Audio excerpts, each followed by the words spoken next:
if you don't understand that, then we're going to beat my heads up against it, and they're going to give you a little few trinkets and stuff like that to try to pull you out and say, oh, it's those white folks over there. Oh, it's those Arabs over there. Oh, no, it's those blacks right there. You better understand who it really is. And when the Helmrich Nine stand up in court, probably the end of this month, I don't know when, they keep putting it off, the city says they're coming. And once we stand up and say, water is a human right,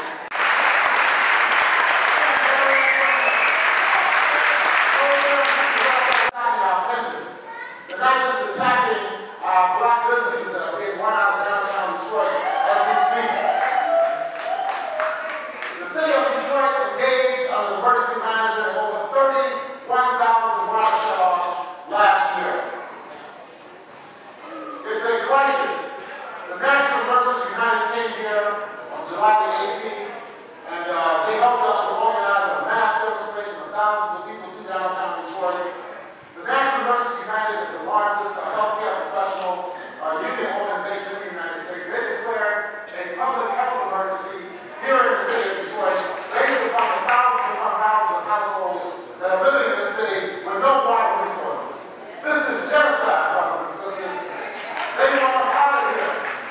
But we have to fight, we have to resist, we have to organize. And one of our people's lawyers here in the city of Detroit could not sit still.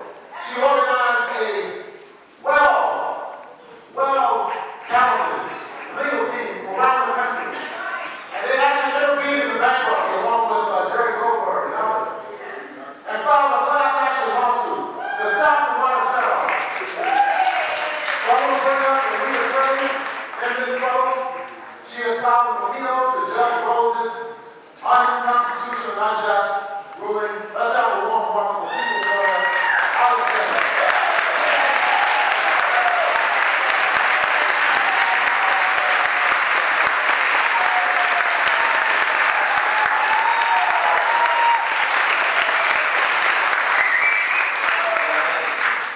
The people brought the struggle to the court. As many of us know here, the organization started in the streets first. And the organizing that took place through DREAM, Moratorium Now, the Michigan Welfare Rights Organization, and the National Action Network brought the people to the courthouse. And an excellent team of attorneys from all over the country filed a lawsuit at very quick notice, thanks to Chris Hamlin. We should be someplace here today. I'm sure she's here, but she motivated us to get the lawsuit filed. Today, I have a very heavy heart because one of the folks that stood up to fight against WADA passed away this morning. Nicole Cannon, some of you may remember, she was at the courthouse during the hearing for the temporary restraining order. And I said to her, I said, well, Miss Cannon, do you think you can, you got your tank and everything, you pulling it? And she said, you know what? I wouldn't miss this for nothing in the world. And she proceeded to get on the stand and testify about what had occurred with her water shut off her 3 children, less than 40 years old. She is a shining tribute, like also one of our dearly departed Charity Hicks. And so as we move forward, we know that the movement has got to expand and build, and the power of the people is what motivates the courts to do what is right.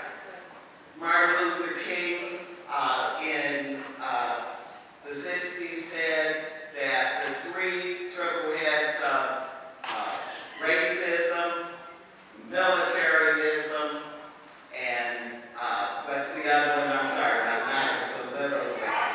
Materialism has got us in a status where people are suppressed and profits can be made. And I think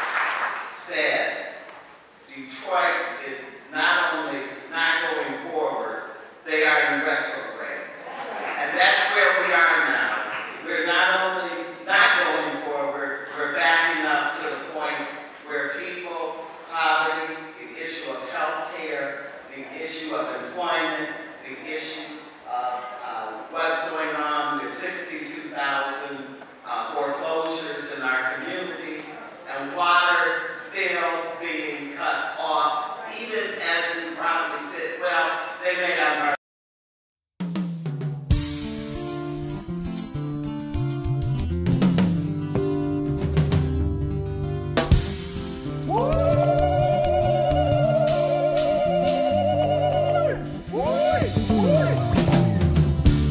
Trong sông vui dia buồn về lòng mười mươi yên mười nè, vô chân đờ cờ bùa nọ với sát tao mưa bụng